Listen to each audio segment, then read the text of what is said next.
प्यार से कहना धन निरंकार जी। स्वागत है आप सभी का आपके अपने चैनल पर। दास आज आप जी के लिए लेकर आया है एक नई साखी जिसका विषय है जीवन का सारांश।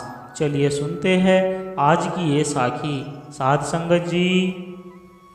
एक अस्पताल में दो मरीज भर्ती थे। दोनों गंभीर बीमारी से पीड़ित थे अतः उनके पलंग से उठने की मना थी। उनमें से एक मरीज का पलंग खिड़की से सटा हुआ था। वह प्राय दूसरे मरीज को, जो अब वह दोस्त हो चुका था, खिड़की से बाहर होने वाली गतिविधियों की जानकारी दिया करता था। घने घने पेड़, रंग बिरंगे फूलों का खिलना, पक्षियों की चहचहाहट, बच्चों की शरारतें, बड़ों की चहलकदमी आदि घटनाओं का वह जीवंत वर्णन करके अपने मित्र को सुनाता था।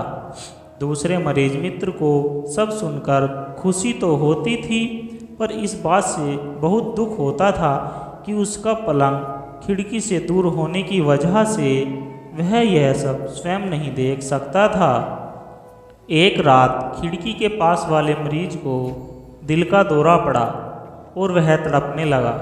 यह सब देखकर भी दूसरा मरीज निश्चिंत लेटा रहा और उसने अपने मित्र की मदद के लिए किसी को नहीं पुकारा। यह समय पर इलाज न हो पाने के कारण उस मरीज की मृत्यु हो गई।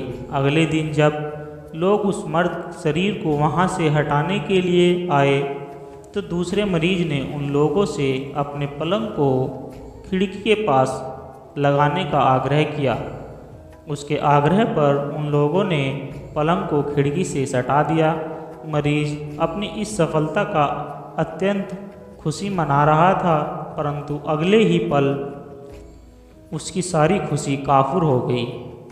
जब उसने खिड़की से बाहर देखने का प्रयास किया तो उसे कुछ नहीं दिखा, क्योंकि खिड़की के उस पार सिर्फ एक ही चीज़ थी, एक खामोश बदसूरत सी दीवार। अब उस मरीज के पास सिर्फ पछतावे के अलावा और कोई शब्द नहीं था और अपने किए पर बहुत ही शर्मिंदा था। सत्संगत जी, सभी के जीवन में हर रोज़ घटनाएं घटित होती है। यही छोटी छोटी घटनाएं तय करती है कि हमारे अंदर का इंसान अभी जिंदा है या हमारी संवेदनाहीनता ने उसे मार दिया है। कुछ इंसान ऐसे होते हैं जो अपनी खुशी के बाद वे औरों का सोचते हैं, लेकिन कुछ ऐसे भी होते हैं जो खुद से ज़्यादा औरों की खुशी देखकर खुश होते हैं। सत्संगत जी, इंसानियत के नियमों में सबसे पहला नियम मदद को माना गया है।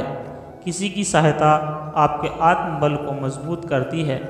अगर आपके स्वभाव में भी निस्वार्थ सहायता स्वभाव है तो इंसानियत आप में जिंदा है। प्यार से कहना धन निरंकार जी।